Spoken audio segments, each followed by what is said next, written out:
Jacques Fresco adında bir nəfər var. Bunun haqqında daha geniş o birisi slaytlarda deyəcəm. Onun belə bir sözü var ki, insan təbiəti yoxdur. İnsanın davranışları var. Və o davranışlar dövrə görə dəyişir. Bu o deməkdir ki, insan digər canlılardan fərqli olaraq, yəni ki, bitkiləri saymırıq əlbəttə, heyvanlardan fərqli olaraq, bu bir təbiətlə getmir də. İnstiktlər var, hə, amma o sadəcə instinktiv belə çərçivədədir. Amma ümumi götürəndə davranışları var və bu davranışlar dövrə görə dəyişə bilir.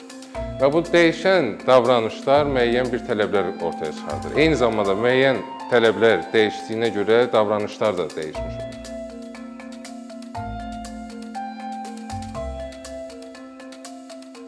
Birinci, əlbəttə, başlayır ibtidai tələblər. Ki, insan qarşısında ibtidai tələb nə idi? İnsan qarşısında bir deməyək, memarlıq qarşısında insan üçün xidmət edəcək ibtidai tələblər nə idi? Bunu hamımız bilirik 6-cı sinif tarix kitabından ki, insanlar təbiətdən qorunmalı idi və s.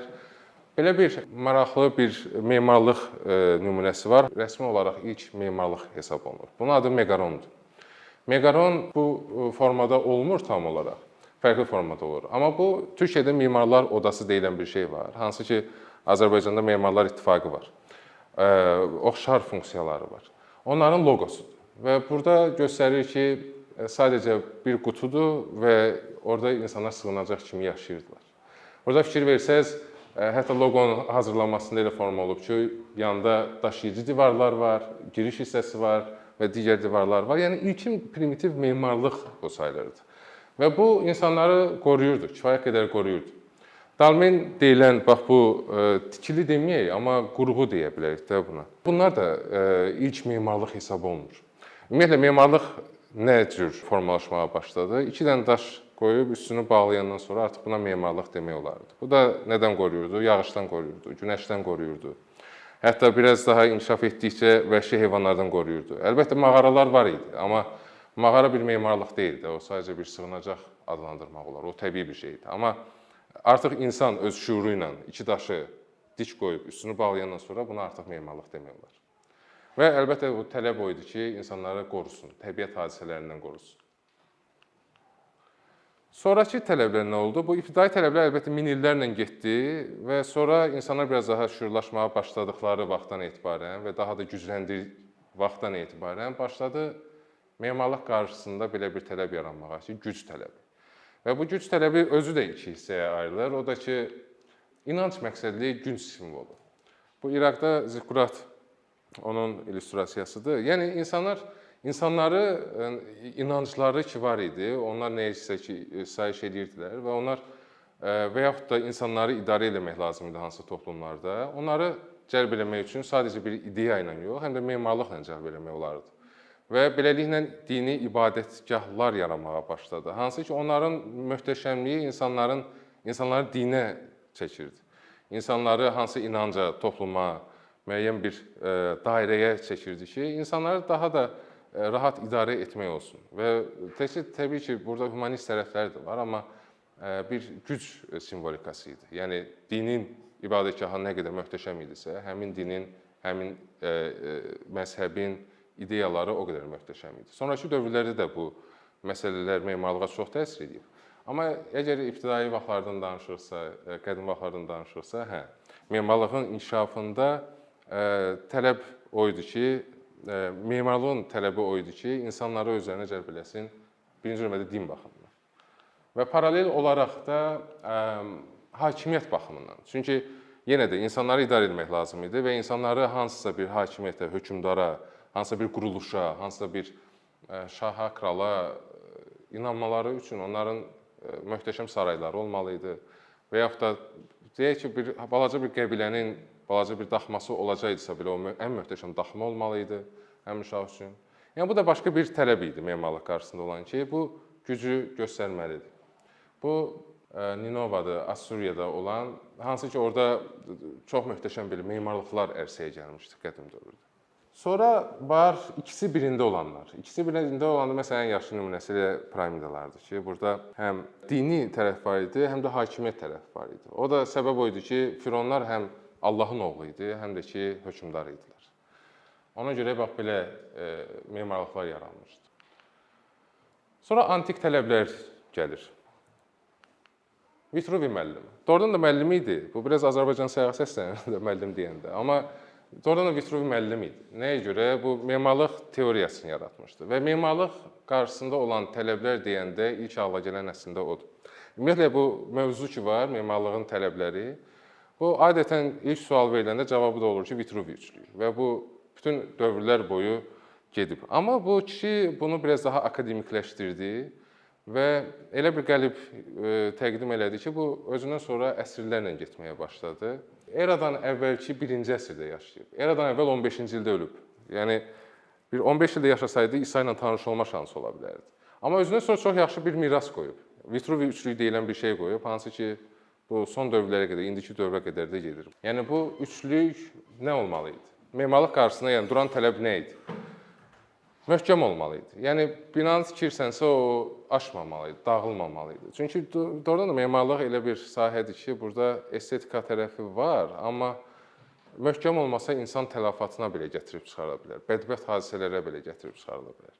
Yəni bu müvəqqəti bir şey deyil. Düz indi var, pavilyonlar var, müəyyən ekspolarda filan müvəqqəti tikilir və sökülür. Filan beşmişə, amma o demək deyil ki, o möhkəm olmalı deyil. Yəni möhkəm olmalıdır. Orada insan təhlükəsi, insan üçün təhlükə olmamalıdır. Bu hələ eradan əvvəl 1-ci əsrdən qoyulmuş qanun idi. Əlbəttə ondan əvvəl də bu məsələ var idi, amma bu daha akademik səviyyədə baxırdı. Funksional olmalıdır. Bu nə deməkdir? Yəni əgər bir insan ev istəyirsə, ona hansısa konsert salonunu verə bilmərsən, sən get orada yaşa. Evdən daha böyükdür, amma şəraiti o şərait deyil. Yataq otağı yoxdur, səhnəsi var və yaxud da nə bilim, lazım olan şeylər yoxdur. Və yaxud da əksinə böyük bir zal, belə bir zal lazımdırsa, balaca bir pavilyon ora bəs eləmir. Yəni funksional olmalıdır, öz funksiyasına işləməlidir. Və bu illüstrasiya yəni mexanizm kimi işləməlidir. Əslində memarlığın əsas prinsiplərindən biri odur ki, o maşın kimi işləsin. Funksionalist memarların da yanaşması həmişə elə olub ki, bina maşın kimi işləməlidir. Yəni həyat maşını olmalıdır. Bu sadəcə bir tikili, bir büt, hansısa bir heykəl olmalı deyil. Bu işləməlidir. İçərisində motor kimi həyatı təşkil edən o çarxlar fırlanmalıdır və işləməlidir. Və gözəllik. Yəni bu üçlük ki var, möhkəmlik, funksionallıq və gözəllik. Bunlar uzun müddət ərzində memarlığın qarşısında olan əsas tələblərdir. Yəni bina gözəl olmalıdır. İstər-istəməz, yəni fərqi yoxdur, təyinatı nədir, amma gözəl olmalıdır. Nəyə görə gözəl olmalıdır? Çünki insanın instinktiv bir tələbatıdırmı bilmirəm, amma insanın tələbatı vardır. Yəni gözəl olana baxmaq istəyir insan. Həmişə onu axtarır. Həmişə onun uğrunda mübarizə aparır. Və ümumiyyətlə bunun qədim belə Yunan adları var. Utilitas firmitas Venussas gedir adları. Çox məşhurdur. Yəni memarlıq teoriyasında hər kitabda demək olar ki, bu məsələ var. Və gözəllik ki var, Venussas, Venera, yəni gözəllik ilahəsi, yəni oradan gəlirdi o məsələlər. Yəni bina gözəl olmalıdır. Bir nəfər 19-cu əsrdə dedi ki, John Ruskin adında bir adam, memarlıq tikililər üçün bərbəzəkdən başqa bir şey deyil. Yəni nəyə görə belə bir yanaşma çıxmışdı? Bu tənqidçi idi bu adam. Fikir verirsiniz əsrləri. 19-cu əsrə qədər demək olar ki, Vitruvi üçlüyü gəldi. Memarlığın qarşısında duran əsas tələblər o üçlüyü oldu. Amma bu kişi dedi ki, ehtiyac yoxdur da ona. Yəni gözəllik sadəcə bərbəzəkdir. Yəni gözəlliyə ehtiyac yoxdur. Yəni tikili varsa tikilidir. Amma bu əlbəttə qəbul olunan bir şey deyil. O baxımdan ki, gözəllik anlayışı fərqlidir. Sən ona deyə bilmərsən ki, gözəl və ya çirkin nədir. Çünki sonrakı dövrlərdə artıq bu ideya daha da inkişaf eləməyə başlayır. Və memarlar gözəllik anlayışına fərqli baxmağa başlayır. Əlbəttə bu əsrə qədər olan memarlığın gözəllik tərəfi o klassik kanonlar idi. Klassik belə də memarlıq idi. Doğrudan da orada bir bərbəzək var idi. Orada bir torta bənzərlik var idi və insanları bu yoran bir şeydir. Çünki maksimalist axı, klassik memarlıq maksimalist. İnsanlar bir müddətdən sonra ondan bezir. Və doğrudan da 20-ci əsrdən etibarən artıq memarlar sadələşməyə, modern, bizim indi modern dediyimiz, əslində həmin dövrdə modern deyirlər. İndi bizim üçün klassika sayırdı ona. Yəni kubizmə keçdilər, minimalizmə keçdilər. Hardasa da yəni o addımları atmağa başladılar və doğrudan da o süni bərbəzəkdən qaçmağa başladılar. Düzdür, klassika qətiyyən süni bərbəzək deyil. Çünki klassikanı yaradan həmin o bəzəklər ki var bizim gördüyümüz, onlar bəzək üçün orada yoxdular. Onlar yalnız və yalnız konstruksiya üçün orada var. Və o konstruksiyaları belə kobud görsənməməsi üçün üstündə oyma işləri aparıblar. Amma yalançı klassika nədir? Yalançı o bərbəzək nədir? İndiki dövrdə məsəl üçün Bakıda çox görmüşük bunun nümunələrini ki, yalançı klassikadır. Konstruksiya başqa şeydir, başqa dildə danışır, amma fasad başqa dildə danışır. Yəni yalandan pul verib, əziyyət çəkib, onu gətirib ora yapışdırırlar. Amma halbuki klassika elə deyildi. Klassikanın öz əti qanı o formaları idi. Sadəcə onu yonuq qəşəng formaya gətirirdilər. Sonra 20-ci əsrin əvvəlləri gəldi, hansı ki artıq sənaye dövrü gəlmişdi, sənayeləşmə gəlmişdi və bu sənayeləşmə memarlıq qarşısında yeni bir tələb ortaya qoyurdu. Yəni əvvəlki kimi ya saray ya daxma ayrımı yox idi. Artıq sənaye binaları məsələsi ortaya çıxmışdı. Artıq middle class yerdə orta klass segmenti daha da belə önə çıxmağa başlayırdı. Yəni əvvəllər necə idi bu əsrə qədər? Ya insanlar çox zəif, kasıb memarlıqda yaşayırdılar, ya çox bahalı. Amma artıq ekonom tələblər yaranmağa başladı. 20-ci əsrin o sənayeləşmə dövrü yeni bir mərhələ açdı və memarlıq qarşısında da tələblər dəyişməyə başladı. Və kapitala nəzarət məsələsi gəldi və maliyyə mühəndisliyi məsələləri yavaş-yavaş belə də tumurcaqlamağa başladı. Value engineering deyilən bir şey var da. Maliyyə mühəndisliyi, o çox vacib məsələdir. Çünki məsəl üçün bir var binanın möhkəm olması üçün bir mühəndislik işi görürsən və yaxud da elektrika mühəndisliyi, havalandırma mühəndisliyi və s. Bir də var onun büdcəsinə nəzarət mühəndisliyi vurursan. Bu da nə vaxt olur? Əlbəttə böyük kapital olan vaxt olur ki, düzgün idarə olunsun. Çox itkilər getməsin və yaxud da az büdcə ilə başlayıb fail olmasın layihə. Sona çatsın. Və saraylardan qaçış məsələsi var idi. Baxın, həminki o məsələdir. 19-cu əsrin sonunda Bəyəqçi qardaş deyirdi ki, yalançı bərbəzək var idi. Onun fikirləri hardasa sonrakı dövrlərə bəlkə də təsir edib. Çünki 20-ci əsrin əvvəllərində artıq saraylardan qaçış məsələsi var idi. Baxın, bu bina Ustad adlana biləcək memar, fransız memar, amma İsveç əsrli Corbusier'in layihəsidir və o Sovetlər sarayı üçün belə bir layihə vermişdi. Təsəvvür edin, Sovetlər sarayı üçün. Yəni Sovet hökumət belə deyək, Sovetlər hökumət binası tikmək istəyirlər və ümumdünya bir konkurs keçirdilər, beynəlxalq konkurs keçirdilər. Orada çox əjdaha memarlar qoşulmuşdular. Corbusier, Gropius, osu busu. Çox maraqlı layihələr var idi. Və öz kitabında Corbusier yazır ki, biz bezmişdik həmin vaxt saray məsələsindən. Hətta konkursun adı oydu ki, Sovetlər sarayı, bizim ürəyimiz bulanırdı ki, dahi nə qədər olardı da saray? Olmamalıdır. Hökumət evi qoy modernist olsun, qoy müasir bir şey olsun və öz, belə deyək, müqəddəratını bu formada həll eləmiş olsun. Dahi saray qaldı köhnə dövrdə.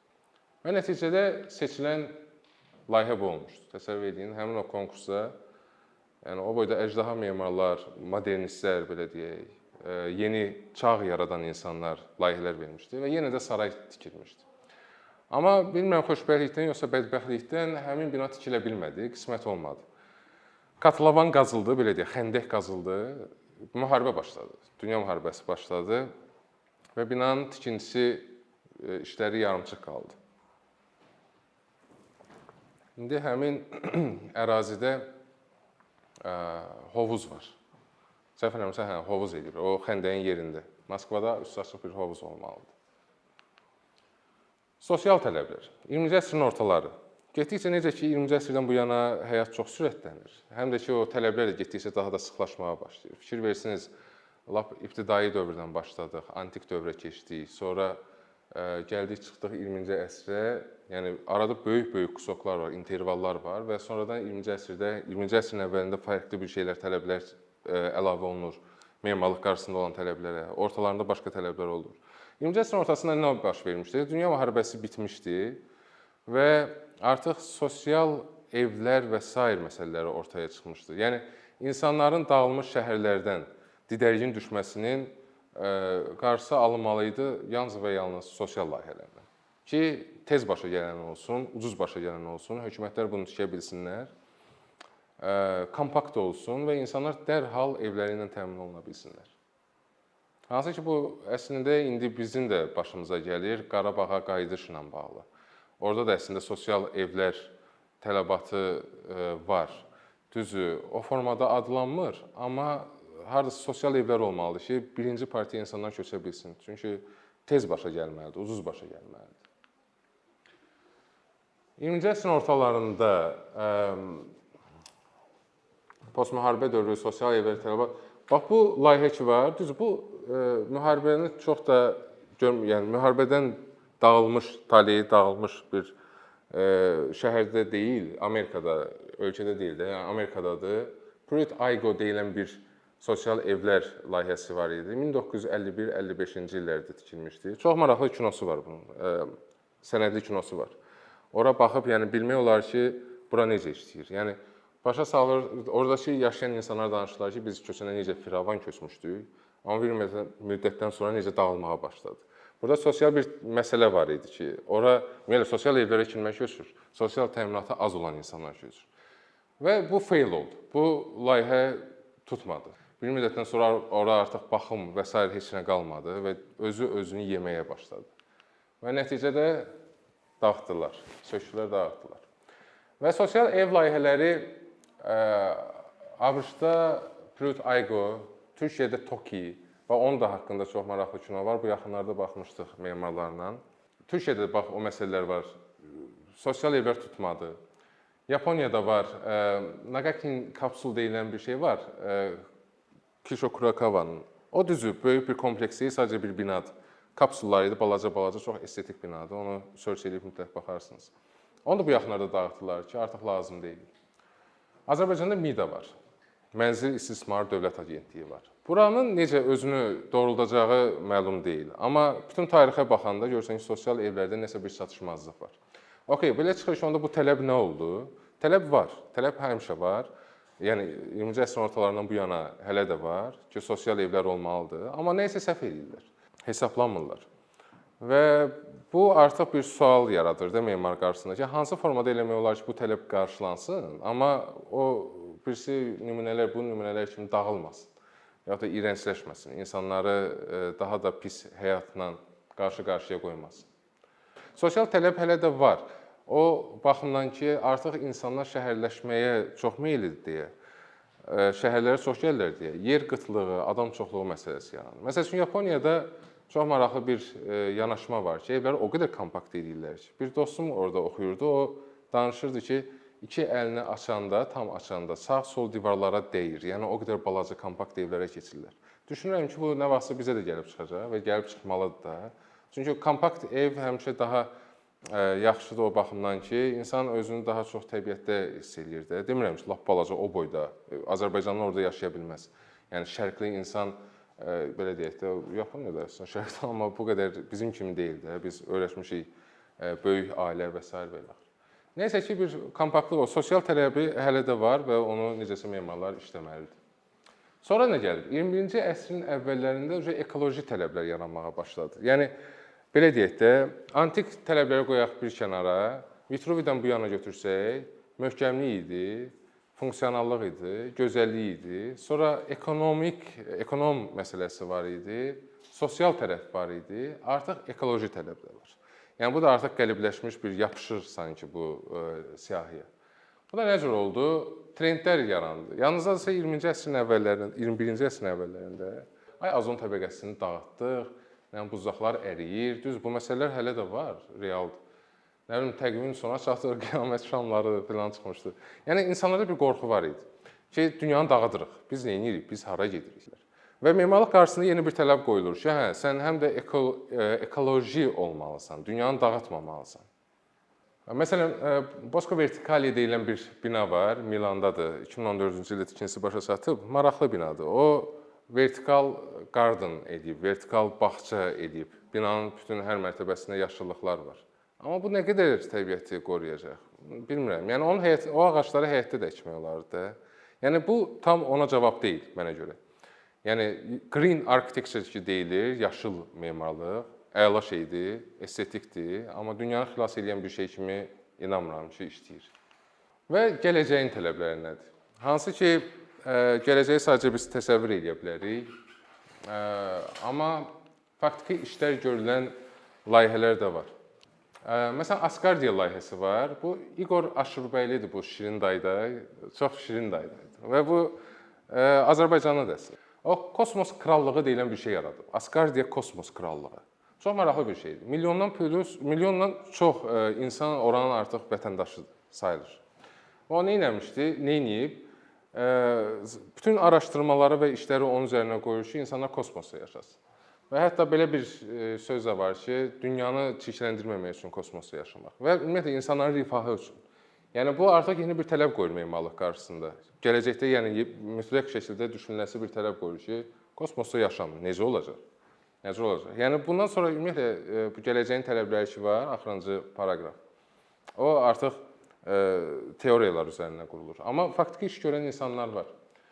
Məsələn, Master layihəsi var. Bu çox maraqlı layihədir. Norman Foster və partnyorlarının layihəsidir. Abu Dhabi'də yerləşir.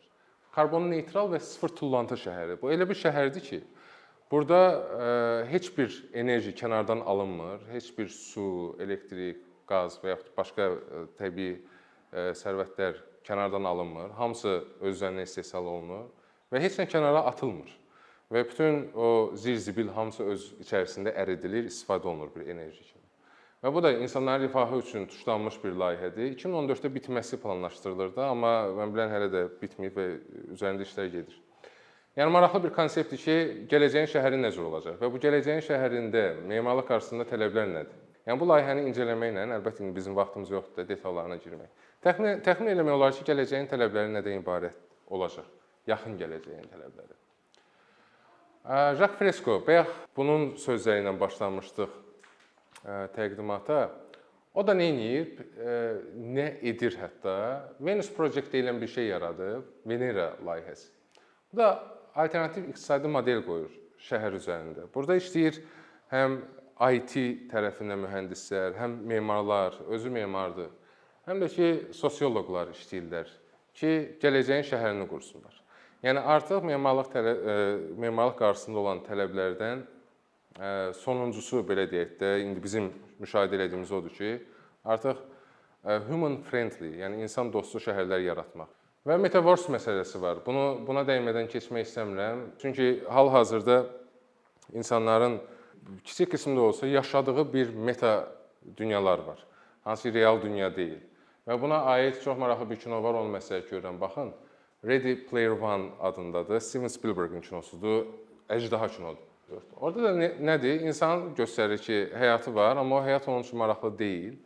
O, həmin insan yox, bütün ümumiyyətlə cəmiyyət. Və onlar yaşayırlar, belə deyək, metaverse-ə, hansısa bir metaverse-ə yaşayırlar və bütün həyatları ora bağlıdır. Mütləq baxın, çox maraqlıdır.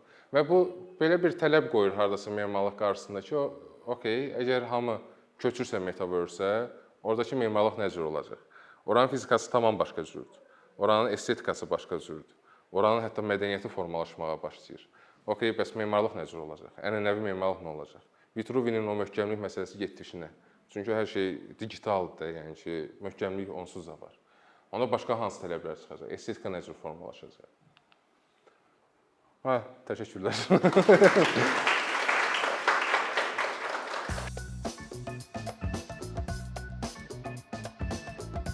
Bir neçə ildir ki, əkinçi olaraq Azərbaycanlı izləyicilərin hər zaman faydalana biləcəyi, keyfiyyətli və ən əsas ödənişsiz kontent hazırlamağa çalışırıq. İndiyədək təqdim etdiyimiz onlarla animasiya və yüzlərlə çəkilişlər tələbələrin, mütəxəssislərin, müəllimlərin və ümumiyyətlə yeni mövzulardan xəbərdar olmaq istəyən çox sayda insanın marağına səbəb olub. Bu illər ərzində hazırladığımız videolar təhsil, texnologiya, ictimai fəallıq, iqtisadiyyat, gender bərabərliyi, ətraf mühit, ifadə azadlığı, hüquq, demokratik inkişaf, mədəniyyət və digər mövzuları əhatə edib. Məqsədimiz çoxlu baxış gətirən deyil, çoxlu fayda gətirən videolar hazırlamaqdır. Amma bu, düşündüyümüz qədər asan deyilmiş. Gördüyümüz iş kifayət qədər resurs, əmək və təbii ki, davamlılıq tələb edir. Bu səbəbdən Patreon platformasından istifadəyə başladıq. Əkinçinin Patreon hesabının populyarlaşmasına çox böyük ümidlərimiz və gözləntilərimiz var. Bəziləriniz Patreon haqqında ilk dəfə eşidirsiniz. Əslində çox sadə izahı olan bir platformadır. Təsəvvür edin ki, siz rəssam və ya musiqiçisiniz. Sosial şəbəkələrdə sizi izləyən, işinizi bəyənən çox sayda insan var. Patreon platforması sizə imkan verir ki, izləyicilərinizin könüllü aylıq ödənişləri sayəsində işinizi davam etdirəsiniz. Sərgi, konsert zallarından asılı qalmayasınız. Amma bu təkcə rəssam və musiqiçilərə aid deyil. Məsələn, əkinçiyə bənzər fəaliyyətlə məşğul olan bəzi layihələrin 10 minlərlə patronu var. Biz də düşündük ki, nə üçün əkinçinin Patreon hesabı olmasın? Sizin dəstəyiniz sayəsində biz daha çox və daha keyfiyyətli kontent yaratmağa davam edə biləcəyik. Amma bu dəstək yalnız maddi dəstək deyil. Dəstəkçilərimizin sayının artması gördüyümüz işlərin faydalı olduğuna dair əminlik verir. Patreon platformasından istifadə çox sadədir. Hesabınızı açırsınız, sizə uyğun dəstək növünü seçirsiniz və Patreon özü hər ayın ilk günü kartınızdan seçdiyiniz dəstək növünə uyğun ödəniş tutur. Bu qədər.